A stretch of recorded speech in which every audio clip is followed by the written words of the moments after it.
Ya estamos de vuelta aquí con Emprendidos. Tenemos un tremendo invitado, pero antes de presentárselos, quiero que veamos esta nota introductoria para poder conversar con él de estos temas. Desde que se iniciaron las clases presenciales este mes de marzo, hemos sido testigos de diversos episodios de violencia al interior de colegios y escuelas. Amenazas de masacres, como lo ocurrido en un colegio en Quinta Normal, que obligó al establecimiento a suspender sus clases, son una muestra de aquello. Lo mismo pasó en un liceo de Valdivia, por lo que estos episodios no solo son en Santiago, sino también en regiones. Además, por estos días no es extraño encontrarse, a través de redes sociales, videos que muestran a jóvenes peleándose con sus compañeros. Sobre esto, el ministro de Educación, Marco Antonio Ávila, informó que el 30% de las denuncias que ha recibido la superintendencia se deben a casos relacionados a peleas y conflicto entre estudiantes. ¿Qué estaría gatillando esta molestia a los escolares y qué hacer al respecto? Para los expertos, hay diversos factores y miradas a considerar ante esta situación. Hemos estado sometidos a situaciones de violencia desde hace ya años, quizás décadas, que han ido escalando, modelos violentos que se han ido reproduciendo, interacciones violentas que los jóvenes han ido reproduciendo, padres, madres violentos, y esto sumado además al tema de pandemia, tiene una especie de olla a presión.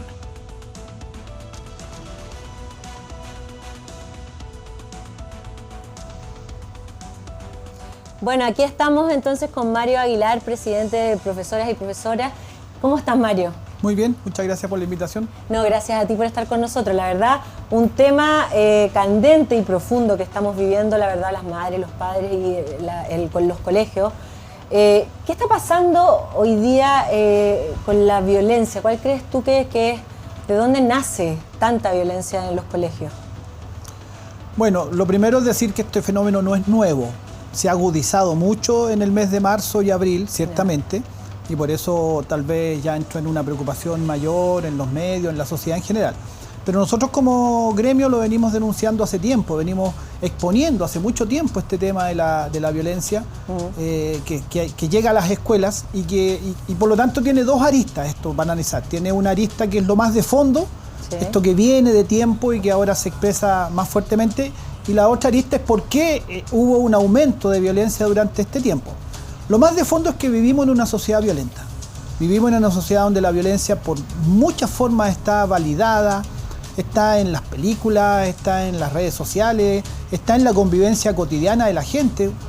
Junto con ver violencia en las escuelas, también vemos violencia en las calles. Dos automovilistas tienen un pequeño roce en los autos. ¿Pero más violenta hoy que antes? Sí, está más violento ahora que antes. Sí. Nosotros reportamos un aumento considerable de situaciones de violencia, de una convivencia muy alterada, y eso tiene que ver, a nuestro entender, con un retorno que no fue bien planificado, no fue bien pensado para las clases. ¿Qué pasó con eso? Porque finalmente los niños entraron a jornada completa, sí, de hecho todas las mamás lo vivimos, sí. y quizás eso fue muy fuerte o fue muy anticipado. Fue muy anticipado, fue muy abrupto, eso yo creo que es la palabra precisa. Después de 1 año y medio, 2 años, algunos volvieron a clases en el segundo semestre del año anterior, pero fueron muy pocos, un 30% más o menos volvió a la clase presencial, por lo tanto el 70% de los estudiantes tuvo 2 años sin asistir a los colegios, con un régimen distinto, obviamente, también estresante y también exigente, pero distinto que era en las casas, y volver a una convivencia cotidiana de 8 horas. La jornada escolar completa finalmente significa 8 horas en el colegio, como mínimo.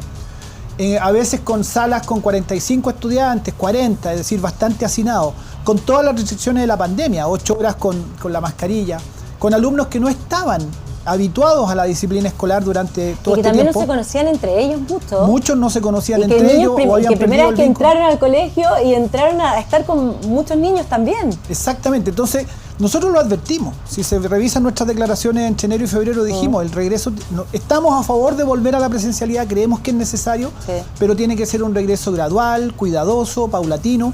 Y fue exactamente lo que no se hizo. Nos tocó esto discutirlo mucho con el ministro anterior, porque las clases empezaron cuando todavía estaba el ministro Figueroa, y él estableció este retorno, o bajo su dirección el Ministerio de Educación estableció este retorno así abrupto, y le dijimos, tiene que esto ser muy cuidadoso, tienen que asegurarse las condiciones. Durante 2 años hubo colegios que no tuvieron buena mantención, por lo tanto tampoco las condiciones de infraestructura ni materiales eran las adecuadas. Entonces eso fue generando una situación de estrés, de tensión, de irritabilidad muy fuerte, que unido a esta violencia que ya estaba presente, que esta forma de convivencia agresiva que ya se expresaba, eso se agudizó.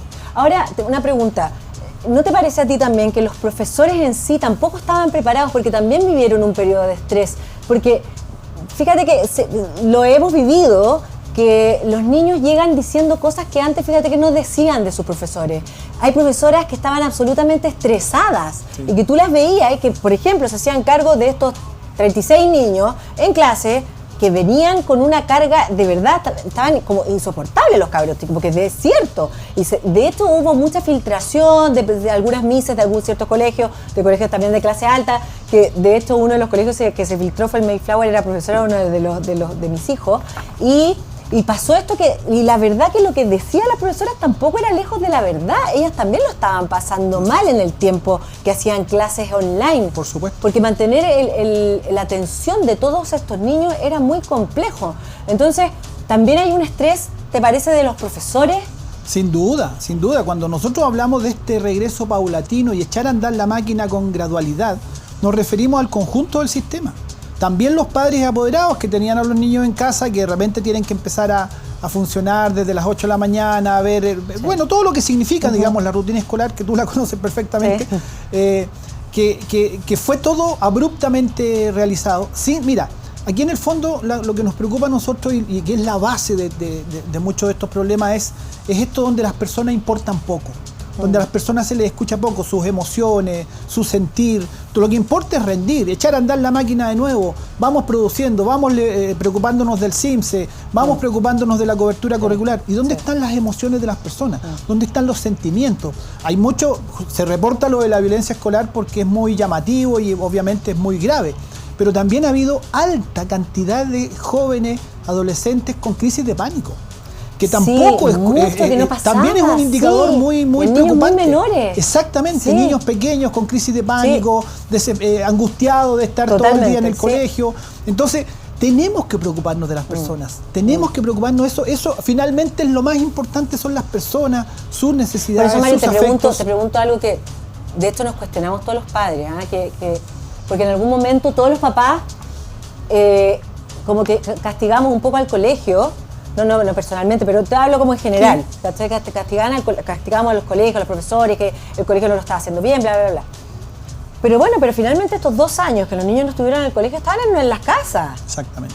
Entonces, ¿qué estaba pasando con nosotros? ¿Qué pasó en las casas en esos 2 años? Es una buena pregunta también, ¿cierto? Sí, totalmente. Entonces, como hay un tema también creo yo, de hacernos cargo de lo que estábamos haciendo con nuestros hijos. ¿Cuál es la educación que les estamos dando? ¿Cómo los estamos cuidando? ¿Qué ejemplo le damos a nuestros hijos? ¿Qué pasó en esos 2 años que estaban en la casa? Porque también aumentó mucho la violencia, muchos niños tampoco tenían opciones, porque hablemos del general, el chileno en general tampoco no tenía, no sé, le costaba imprimir, había que tener una impresora en la casa. ¿Y por qué tenía que tener una impresora en la casa? Claro. ¿Por qué la mamá tenía que saber cómo manejar todo esto, el Classroom, el ClassDojo, el inglés? O sea, era muy complicado. Todos los mails que te llegaban al día. Fue una situación súper compleja que creo que no supimos, en general, de ser capaces de entender y de procesar. Carla, yo creo que tú tocas un punto bien importante, porque hay que dimensionar en qué estuvimos estos 2 años. Estuvimos en la crisis más grande de la educación chilena en su historia. Y te voy a decir por qué, porque no es exagerado. Nunca en la historia de Chile, ni en guerras civiles, ni en catástrofes naturales, ni en golpes de Estado, ni en ninguna situación gravísima, los colegios estuvieron cerrados 2 años. Sí. Entonces desde cualquier punto de vista, la más grande crisis en términos de no funcionar los colegios, producto de una pandemia mundial. Eso pasó en todo el mundo. Claro. Ya, una situación no deseada por nadie. ¿Quién quería cerrar los colegios? Por supuesto que nadie quería. No conocía. Y todos queríamos volver, ojalá pronto, a la normalidad, pero no se dio así. Se dio que la pandemia duró mucho más de lo que suponíamos, todavía seguimos en pandemia, estamos hablando en este minuto y la pandemia sigue, te obliga a usar mascarilla las 8 horas, que es muy irritante y tiene incluso hasta un efecto en la oxigenación. Si tú estás 8 horas en un lugar cerrado como es una sala de clase, sin poder sacarte las mascarillas, al recreo ahora, recién el jueves pasado, se abrió la posibilidad de que en el aire libre podamos no tener mascarilla, entonces es una situación muy irritante, muy estresante. Y durante 2 años no funcionó el sistema educacional con normalidad. Hicimos lo que pudimos en el contexto pandemia, con las clases a distancia, online, aprendimos a usar el Zoom. En fin, se dio respuesta, pero una respuesta dentro de lo que se podía. Y obviamente era bastante previsible que iba a haber problemas, alteraciones, dificultades con un retorno abrupto. Se lo dijimos, se lo reiteramos. Es súper feo decir, es como medio autorreferente decir lo dijimos, pero lo dijimos. Lo dijimos y lo advertimos que no se podía volver de sopetón, voy a usar un término poco académico, claro, pero sí, bien gráfico, pero sí. De sopetón, después de 2 años que no funcionaban los colegios, volver como si durante los 2 años hubiéramos estado funcionando normal, porque no estuvimos normal. Pero, ¿y qué medidas tú crees que...? Porque, mira, yo he visto que, por ejemplo, que me parece súper bien porque ha hecho un cambio increíble y que son pequeñas cosas. De hecho, lo conversamos el otro día con la Carla Rubilar, estuvimos conversando también de cosas que se pueden hacer sin plata, que uno puede hacer. Como, por ejemplo, respiración a los niños cuando llegan a clase. Juegos, yoga, pero que son cosas simples, son cosas de que los niños bajen la tensión que tienen. Y yo creo que esas cosas es bueno implementarlas en todos los colegios, porque no es necesario tener plata para hacer eso. Pero es que vamos entonces al tema de fondo, el origen de esta violencia que venía de antes. Nosotros tenemos un sistema educacional obsesionado por los rendimientos, obsesionado por producir un puntaje en el CIMSE, un puntaje en la PTU, que ahora tiene otro nombre, puntaje, rendimiento, como si fuéramos cosas, números, cifras. Y eso que tú dices, a lo mejor deberá formar parte de la cotidianidad escolar, no solamente por la urgencia. Siempre debiéramos aprender a relajarnos, siempre debiéramos convivir, siempre debiéramos dar más espacio al juego, dar más espacio a la conversación, pero vivimos en un sistema educacional enfermo, lo hemos calificado así, suena duro, pero tan obsesionado, una obsesión enfermiza por los rendimientos, que nos ha llevado a que finalmente dentro de una escuela lo único que importa es sacar el rendimiento, la imagen del colegio, si es colegio, digamos, de clase alta, ¿no es cierto?, competir con los otros de clase alta, si es colegio pobre, sobrevivir, porque si lo pueden cerrar si no saca determinados puntajes, aunque haga una labor social tremenda. Los colegios intermedios ahí tratando de dar también una competencia con los del lado para captar más alumnos. Es un sistema como si fuera un proceso productivo. Y educar no es un proceso productivo. Mira, es un tema candente, a mí me encanta este tema, de verdad, porque también grafica un poco lo que somos, la sociedad que somos. Pero fuimos a la calle a preguntar a la gente por este tema. Vamos a ver qué dicen. ¿Qué le parece el aumento de violencia en los colegios? No, es que realmente la educación de ahora debería de ir más desde la casa para que los estudiantes tengan mucho más respeto. Lo encuentro terrible. Creo que la autoridad no hace nada. Bueno, y eso viene de las casas también. Yo creo que son todos violentos en sus hogares y los niños reflejan eso, porque el que agrede es niño también. Entonces, ¿te fijas? Entonces es un círculo vicioso que no se termina nunca. No sé qué es lo que está pasando, la verdad. Si es la falta de la educación de los papás, la educación en el mismo colegio, los profesores. Uno ya no sabe qué pensar, de verdad. Pésimo. Falta un poco de control de parte de los padres y los que los educan. Me parece muy preocupante porque creo que si la violencia empieza en los colegios, las consecuencias futuras cuando los alumnos sean adultos van a ser tremendas. Tema medio complicado y bueno, eso también tiene que ver con la familia, ayudar y los colegios colaborar, pero principalmente tiene que ver con la familia. Mira, Mario, ¿sabéis que bien razonable lo que dicen la gente? Sí. Mira, había una cosa que nos pasaba a todos, era que sentíamos que los niños estaban, lo que estábamos hablando recién, que se estaban perdiendo información, se estaban quedando atrás. Entonces había una inevitable comparación, por ejemplo, entre colegios, como la hija de mi amiga va súper bien y mi hijo está súper mal. Súper atrasado. Súper atrasado. Y ese estrés que sentíamos los padres es inevitable que se lo transmitiéramos a nuestros hijos. Y nuestros hijos lo pasaron muy mal, porque no tenían tenían la necesidad de demostrar que lo seguían haciendo bien y que hacían lo que podían. Porque también tener a un niño sentado todas esas horas concentrado es muy difícil. Es muy difícil. Es muy complicado. Entonces, uno también se tenía que poner del lado de los hijos. Y ahí yo siento que nosotros cometimos un error porque nadie nos dijo qué hacer, cómo era. Entonces también nos estresaron mucho por llegar a resultados, como dices tú. Claro, pero eso viene de antes, Carla, eso es lo interesante. En la pandemia se agudizó la diferencia social y económica, ¿no es cierto? Sí. El alumno que tenía todo en casa para mantenerse conectado, el que no tenía ni siquiera un teléfono con internet, zonas que no tenían internet para hacer las clases, aunque tuvieran los dispositivos, pero es decir, se evidenció la injusticia de nuestra sociedad, lo desigual en muchos sentidos, pero también se agudizó esta obsesión por competir, esta obsesión por rendir, por no quedarse atrás. ¿Qué significa no quedarse atrás? En el fondo ocupar un puesto al futuro, ¿no es cierto? Estamos hablando de eso. Cuando tu hijo se está quedando atrás versus el hijo del vecino, es el cupo laboral, digámoslo así, lo económico. En definitiva, ¿es eso realmente lo que más importa? Cuando ahora volvemos a clase y la lógica es ya, recuperemos rapidito, recuperar lo que se perdió.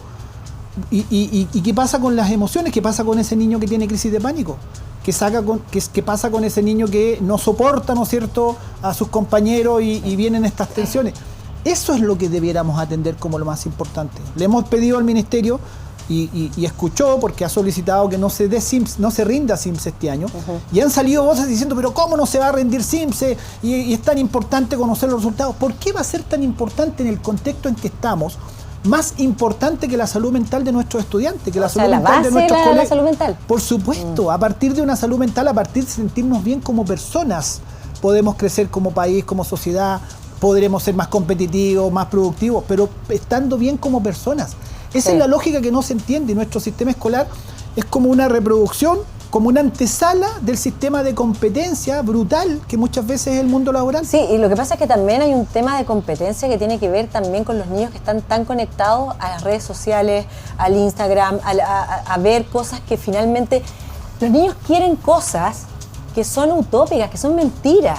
Creen que eso es la verdad. Sí, exactamente. Quieren ser la más linda, que es una mentira, porque todos nos sacamos fotos con filtro, porque no es real, porque lo que uno muestra en el Instagram no es tu vida de verdad, no es tu realidad. Entonces es muy difícil también, porque hay niñas que se van a acostar y lo último que ven es la tremenda mina con el tremendo auto, con el tremendo pololo, con no sé qué, viviendo en no sé dónde, y ellas se quedan angustiadas. Entonces hay una labor también que es súper importante que nosotros transmitamos y sepamos decir a los papás y a todos nosotros que es muy importante la comunicación que tenemos que tener con nuestros hijos y cómo captar cómo les está doliendo ciertas cosas y por dónde están yendo, cuáles son los patrones que quieren seguir. Y tiene que ver con nuestros actos, ¿cachai? Porque finalmente uno cree que la cosa está en lo que uno les dice a los hijos. Y estamos nada más lejos de la verdad, porque los hijos copian tus actos. Lo que uno hace.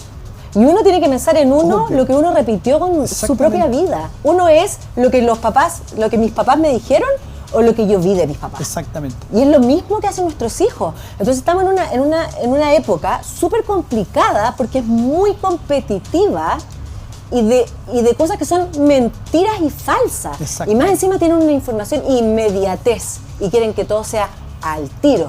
Entonces, y más encima una sociedad de consumo. Exactamente, o sea, nosotros en esta sociedad en que hemos construido, que se ha construido, que nos impusieron, como lo quiera ver uno, lo que importa es lo material, ¿no es cierto? ¿Cuántos objetos tienes? Más estatus adquieres, más feliz se supone que serás, lo cual sabemos y la experiencia muestra que no es así. Pero además, el mundo adulto, ¿qué es lo que le muestra a los más jóvenes? Que lo decían varios de las personas entrevistadas en la calle, ¿no es cierto? En la casa, ¿qué ven los niños? En la casa los niños ven esa violencia. La ven a los tiros en una población, ¿no es cierto?, donde hay violencia en las calles, o la ven en los barrios más pudientes en otras formas de expresión de violencia, en la discriminación, en el menosprecio al otro porque es distinto socialmente, en muchas actitudes excluyentes. La exclusión es muy violenta. Santiago es una ciudad muy violenta, Carla, porque son como yetos, ¿no? ¿Acaso no vivimos en yetos? ¿Acaso alguien que no tenga la apariencia de Barrio Alto y anda circulando por el Barrio Alto no es mirado inmediatamente como sospechoso? Y el más rubio en un barrio popular, ¿no es cierto?, es calificado como cuico y también es mirado sospechosamente. Son yetos.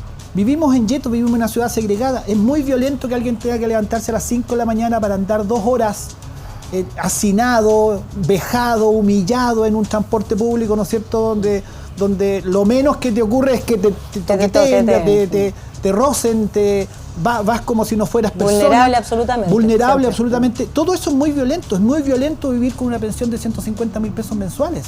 Entonces, vivimos en una sociedad muy violenta y donde la violencia además está naturalizada.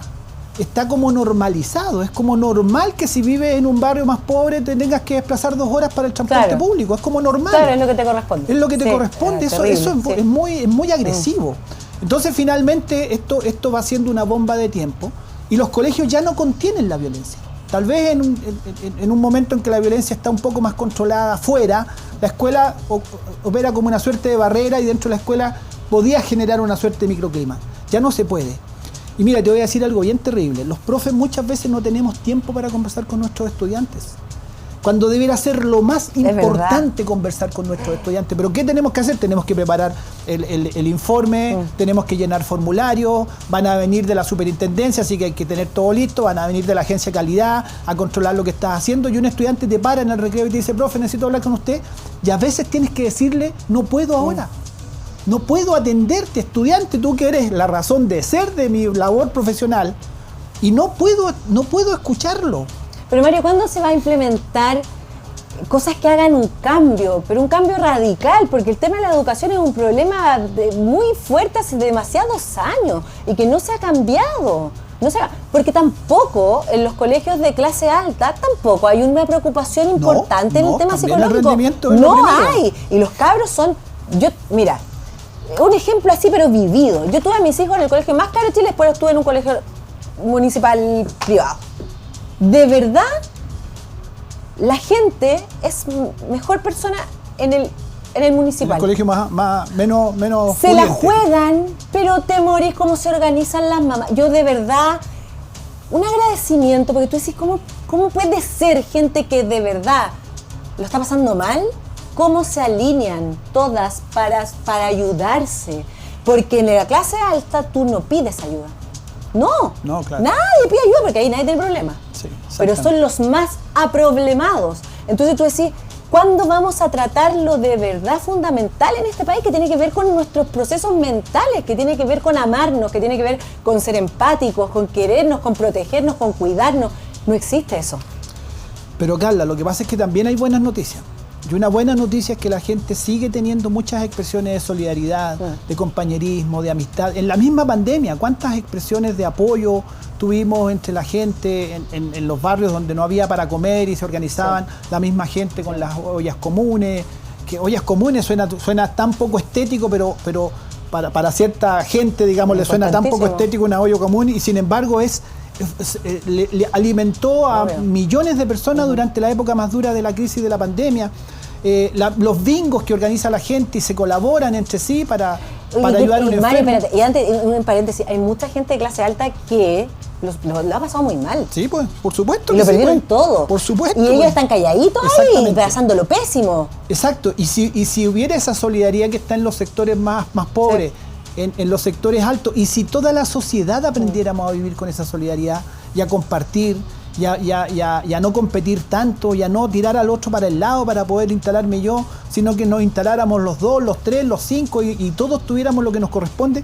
Es decir, las crisis son también oportunidades. Medio cliché la frase, pero lo son. Las crisis son también oportunidades. Entonces, ¿no es acaso un momento de reflexionar y decir, ¿queremos vivir así? ¿Queremos como padres tener temor de mandar a nuestros hijos al colegio? Mira qué terrible. O sea, ir al colegio se está convirtiendo en algo inseguro. Tenemos que llegar a eso. Tiene que haber un tiroteo, como hubo amenaza, ya no es una cosa teórica de Estados Unidos donde están medios locos, sino que ahora ya hubo amenazas de masacres y claro, la gente se asustó, no hubo clase el día que estaba la amenaza.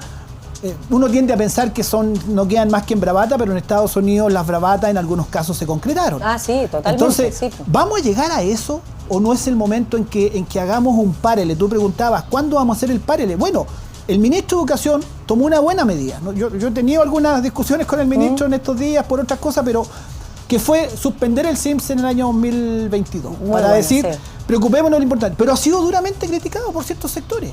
La editorial del Mercurio rápidamente haciendo una dura crítica, ¿no es cierto?, que por qué el ministro suspendía el SIMS, entonces que las mediciones, que cómo vamos a ver cómo nos está yendo.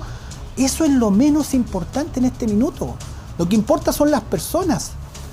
Preocupémonos de nuestros estudiantes, de su felicidad, de su equilibrio emocional, de que no puede ser que en el colegio les dé crisis de pánico. No puede ser que en el colegio se agarren a cuchillazos. No, y ¿sabes qué? Lo increíble también que es como un círculo vicioso, porque fíjate que niñitas que están con crisis de pánico, que de 8 años, 11 años, que tú decís que de dónde, por qué, Sí. y resulta que van al doctor y el psiquiatra le da los mismos remedios que te dan un Rabotril. Dios mío, van a niñitas de 8 años. Exactamente, Pero es terrible. que no se puede hacer eso. Por supuesto que Vaya a empezar no. a crear a niños adictos a remedios que son Exactamente. totalmente inapropiados, que los Absolutamente. duermen Eso, y no les eso. trabajan, no les hacen el psicoanálisis en la O conversación. sea, la solución es anestesiar al niño. Claro. No puede ser. Que somos Estamos una muy sociedad de enfermos algún como modo sociedad. anestesiada. Sí. Estamos muy enfermos y vamos a terminar todos zombies, circulando zombies por las calles. Sí, po. Entonces, hagamos un párele ahora. Hagamos un párele ahora y repensemos cómo queremos vivir. ¿Queremos vivir así? ¿Queremos vivir de este modo? Y se está cuidándonos pensando, uno de- ¿tú crees, en este gobierno? Porque ha sido tan criticado por tantas cosas que están pasando. Bueno, el tema económico es algo urgente, que le urge a todas las personas y la verdad que no te deja pensar en otras cosas. Es como, es re complicado también abrirse cuando la gente no tiene para comer, entonces comer no les alcanza. Y está complejo esa situación. Pero, ¿tú crees que el gobierno está pensando en hacer un cambio a ese nivel? ¿El que necesitamos de verdad? Por lo menos en el discurso, el ministro de Educación, que es profesor y conoce esta realidad, por lo menos en el discurso lo ha sido. A mi entender, y por eso yo he tenido, y el Colegio de Profesores y Profesoras ha tenido algunas discusiones con él, porque que ha sido un poco lento. Se demoró en resolver esto del SIMS, que además tiene que aprobar el Consejo Nacional de Educación, digamos, no está Sí, resuelto no está todavía. resuelto, claro. Pero a nuestro entender se ha demorado en flexibilizar la jornada, se demoró más de lo necesario en flexibilizar la jornada escolar completa, que nosotros lo pedíamos desde el inicio. Pensábamos que incluso debía suspenderse derechamente durante todo el primer semestre jornada escolar completa y tener jornadas más cortas. Pero bueno, pero en el discurso al menos, y esperamos que ese discurso se lleve a la práctica, tiene una preocupación por esta educación tan enferma de rendimiento, de productividad, tiene la idea de que hay que ir hacia una educación integral, tiene la idea de que tenemos que preocuparnos más de las personas, de una educación emocional y social, tiene la idea de que hay que dejar trabajar más tranquila a las comunidades educativas y no tanta presión todo el tiempo. Tanta evaluación se somete a las comunidades educativas, a los profes, a los estudiantes, que al final se trabaja para la evaluación. Sí. Se trabaja para esa prueba que te van a venir a hacer. Los profes cada 4 años tenemos que evaluarnos y es un proceso durísimo, una enorme cantidad de tiempo. Y cuando estamos en evaluación, olvídate de poder atender realmente a nuestros estudiantes, porque de eso depende tu continuidad laboral o tu salario. Entonces, un sistema tan enfermo de evaluar, que finalmente no tenemos tiempo para educar. Entonces, se supone, el ministro ha dicho que tiene esas preocupaciones, ahora yo espero que lo concrete y que sepa resistir las presiones, porque hay gente que sigue pensando, a pesar de todas estas evidencias, a pesar de lo que está pasando en los colegios, sigue pensando que hay que retomar rápidamente ese sistema en el que hemos estado durante décadas y que no ha hecho que la educación mejore. Porque además yo te aseguro una cosa, Carla, si nosotros nos preocupamos de las personas, de la educación emocional, de una educación integral, que nuestros niños jueguen más, hagan más deporte, hagan más teatro, no solo matemáticas, lenguaje todo el día, y en la tarde seguir reforzando porque toca SIMS este año. Sí, no, o sea, es agotador. Es tremendo. Es una tontera, y te mandan aparte. tarea para la casa, después de jornada de 8 horas, tarea para la casa, para Claro. más ejercicio Sí, matemática. sí. Que está bien, las matemáticas son importantes y son necesarias en la vida, pero no es lo único en la formación de un estudiante. Si nuestros niños tuvieran más tiempo para una educación integral, hicieran más cosas que les gustan, que ellos pudieran elegir el taller que me gusta, Sí, falta talleres, falta educación física, falta muchas cosas. rendiríamos además en las pruebas estandarizadas bastante más. Porque una persona que aprende con gusto, que va a su colegio con gusto, finalmente termina también siendo un estudiante que rinde y termina después siendo un mejor trabajador, si es una persona más equilibrada, más Bueno, sana, porque más es feliz. una persona feliz. Por supuesto. Pues si un niño feliz, Y más una persona empática. feliz es totalmente distinta a una persona triste, si es lógico. Obvio, si aprender es un agrado. Mira lo que pasa con nuestro sistema educacional. Cuando tú eres chico, guaguita, y estás creciendo, tienes avidez por aprender. Metes los dedos al enchufe, quieres saber qué pasa, quieres Todo, tocar esto, sí. todo. Sí. ¿Por qué pierdes esa avidez por aprender después en el colegio?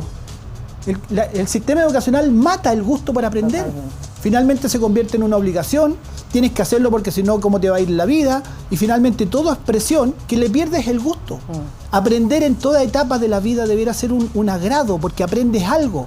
Para eso, claro, tienes que tener un sistema que permita que tú expreses también, puedas participar en lo que a ti más te gusta, puedas tener un currículum más flexible, los niños que les gusta el deporte por otro lado más... también, Mario, hay una diferencia que uno se da cuenta. Por ejemplo, en un colegio de clase alta ya, hay varios profesores, son todos distintos para las distintas asignaturas. Sí. Y tú ves a profesoras felices, o sea, cabras chicas y todas así felices, van a hacer clase y las mismas. Y en el colegio el otro, resulta que es la misma profesora para los 30 cabros chicos, para todas las materias. Entonces, tú dices, pero ¿por qué también pasa eso? Bueno, se supone que hasta el primer ciclo básico un profesor puede hacer las distintas asignaturas, está diseñado así, tienen la formación los profesores de primer ciclo básico para atender las distintas asignaturas. Pero a esta altura es claro que hay ciertas especialidades o ciertas áreas del aprendizaje que es mejor tener especialistas y hay muchos colegios, incluso municipales, que ya en primer ciclo básico tienen también en algunas asignaturas profesores especialistas. Claro, que yo digo por darle un respiro, porque que los profesores también tengan la misma dignidad todos. Por supuesto, y que tengamos además tiempo para preparar nuestras clases, tiempo para atender a nuestros estudiantes. ¿Cuántas veces tú lo que necesitarías sería citar al estudiante a un horario aparte para conversar con él? Sí. Porque tú te das cuenta que a lo mejor tiene una traba emocional y por eso no está aprendiendo en una determinada materia o no está bien adaptado al curso, y a veces una simple conversación, darle un empuje a ese estudiante. Es que hay muchos niños que pasan mucho más tiempo con su profesora que con sus padres. Sí, pues, o sea, sí, totalmente. Si en el colegio estás 8 horas al día, claro, y con los padres 2 con suerte. Sí, entonces, claro que es verdad. Es una gran labor. Pero perdemos tanto tiempo en burocracia, en estas evaluaciones, en estas certificaciones permanentes que hay que estar haciendo, que no queda tiempo para atender a lo más importante que son nuestros estudiantes. Muchas veces no tenemos tiempo porque el sistema nos presiona y además presiona por los resultados. Si no subes 10 puntos en el CIMSE, entonces te pueden calificar mal, o al colegio lo bajan el ranking y la presión es enorme. O durante mucho tiempo se tapaban las situaciones de violencia porque no, la imagen del colegio se va a reflejar. En los colegios del Barrio Alto muchas veces hubo situaciones de violencia bastante graves o situaciones de acoso de distintos tipos y se tapaban. Se tapaban porque la imagen del colegio era la más importante. Estamos enfermos si finalmente la imagen es lo más importante y no las personas. Las personas siempre deben ser lo más importante y particularmente en educación. Se supone que en educación lo que queremos y la tarea, la misión de la educación es sacar lo mejor de cada uno de nosotros. Sí, y lo otro, ¿sabes qué fue complicado también? Que los papás pasó, que se empezaron a atacar entre los padres, porque está el niño y que debe ser súper terrible tener a un hijo que es el que hace el conflicto, o que te diste cuenta este año que tu hijo resulta que empezó a ahorcar a otro, cosas que tú jamás viste en tu hijo, y tú ya lo agarras, porque le pasó a una mamá del colegio, agarró a su hijo, lo tiene en tratamiento, pero el niñito sigue haciendo, y todos los días es acosada, y uno entiende las dos partes también, porque es complicado ser que el acosado y el acosador, es complicado es también como difícil. Papá. Pero entonces, la solución no es excluir, nunca la solución es excluir. Y muchas veces lo que esperan los papás, o a veces incluso colegas, que no, entonces hay que sacarlo, hay que expulsarlo, hay que apartarlo. ¿Y dónde va el apartado? ¿Dónde va? ¿Qué vamos a hacer con ese apartado, con ese excluido? Por supuesto, es lo peor. Las respuestas tienen que ser siempre pedagógicas, siempre tienen que ser respuestas que den posibilidades.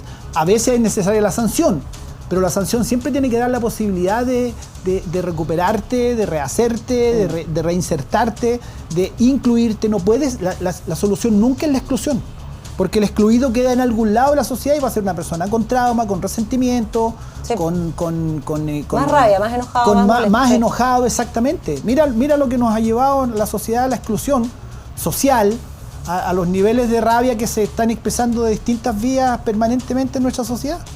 Otras sociedades que son más incluyentes tienen menos conflictividad.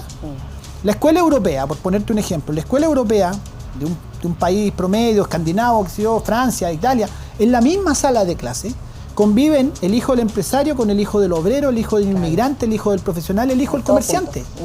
y están en la misma sala de clases, y eso es un factor de integración tremendamente importante. Nosotros en Chile no tenemos eso. Tenemos escuelas para ricos, escuelas para medios, escuelas para pobres, y se juntan todos iguales. Y es terrible también porque uno siente que si tu hijo no está en el mejor colegio, entonces no va a acceder a los mejores trabajos. Exactamente. Porque finalmente hoy día aquí en Chile se maneja con pituto la situación. Entonces, si estáis en el Craig House, bueno, vaya a estar bien, te va a ir bien, vaya a estar en buenos cargos. Pero entonces si no lo que estáis ahí en pagas, Santiago College, en tu mensualidad son los contactos. Exactamente. Eso es lo que estás pagando, más que la educación en sí. Sí, pues lógico. Si es que eso es lo complejo. Exactamente, bueno, pero no es eso todo muy enfermo, no es eso absolutamente incorrecto como enfoque, y llevamos décadas o tal vez siglos en esa forma, y eso está haciendo crisis. Lo que ha ocurrido es que una bomba de tiempo, una olla a presión explotó. Por eso hay tanta violencia en los colegios, por eso hay tanta violencia social, porque explotó. Sí. Explotó. Sí. Y acá o resolvemos esto cambiando lo que hay que cambiar, y resolvemos esto estableciendo un nuevo pacto social, o sencillamente este problema nos va a terminar matando a todos. Sí, y mira, gracias a Dios yo veo que hay colegios que lo están haciendo y esperemos que se vaya repitiendo y copiando, porque es súper importante y se ven de verdad los cambios en los niños cuando hacen un pequeño paréntesis al empezar el día y tienen una cuota de respiración, de relajo, de buena onda, porque de verdad los niños están súper estresados también. Importante el tema que dijiste, ese tema que uno no puede respirar, porque la respiración es lo más importante para estar tranquilo. Y la oxigenación se te ve afectada y eso afecta, digamos, tu propia tolerancia a la convivencia con el otro. Mira, tenemos una nueva sección acá en el programa que se llama Tu pasado te condena, Mario. Ah, sí, chuta, ya. Veamos, ¿qué se trata? Vamos a ir con la cortina y vamos al tema, mira.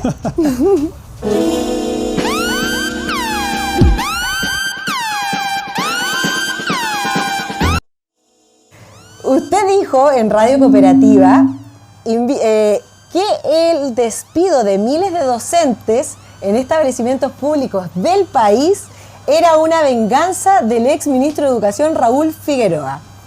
¿Por qué indicaste eso, Mario?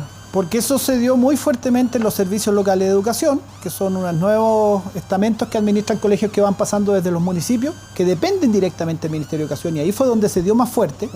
Y se dio muy especialmente en colegas que habían sido más alegadores, que habían reclamado sus derechos, o que habían sido organizados de movilizaciones o de protestas o del paro cuando tuvimos paralización. Entonces, a nuestro entender, eso no era casual. No era casual que fuera precisamente en los colegios de dependencia del ministerio directamente, no de municipios, y que además fuera focalizado tan claramente hacia colegas que eran más díscolos en el sentido de reclamar más sus derechos. Así que sí, reafirmo lo que dije. Muy bien, Mario Aguilar, clarito aquí el presidente del colegio. Vamos con la siguiente gráfica. Ya. Usted dijo en el mostrador, manifestó que no fue un error suspender las clases en pandemia, luego de los dichos del actual ministro de Educación, Marco Antonio Ávila. ¿Por qué sostiene aquello? Bueno, porque el ministro de Educación dijo, fue una gran equivocación que hubiéramos cerrado los colegios en pandemia. Y yo creo que él hizo, después aclaró que él quiso decir y referirse más bien al último tiempo, pero no lo dijo en términos generales, pero como lo verbalizó, sí, se entendió, y la propia prensa lo entendió, como que él se había referido en general a cerrar los colegios. Y nosotros le recordamos, y por eso le decíamos el equivocado a usted, en que si no se hubieran cerrado los colegios, qué tragedia sanitaria hubiéramos tenido en Chile con 4.200.000 personas desplazándose, conviviendo cuando había que hacer cuarentena. Y cuando estaba todo el país, digamos, en cuarentena, pretender tener los colegios abiertos, a nuestro entender, había sido un tremendo error. Después él aclaró que en realidad lo que quiso decir se había entendido mal, y en ese sentido, claro, la aclaración posterior mejoró un poco su declaración, pero nosotros le dijimos, usted es ministro de Estado, tiene que cuidar sus declaraciones porque no son las declaraciones de cualquier hijo vecino, lo que usted diga tiene implicancia y tiene consecuencia.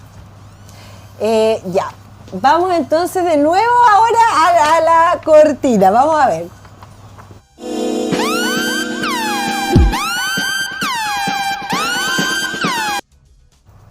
Ahí estamos entonces con Tu pasado te condena. Mario, gracias por estar con nosotros, de verdad, fuiste clarito, no te fuiste por ningún lado, me encantó conversar contigo, de verdad, esperemos que la situación cambie, eso mejore, esperamos. Es la idea para todos. Muy agradable la entrevista, Carla, fue un agrado estar acá.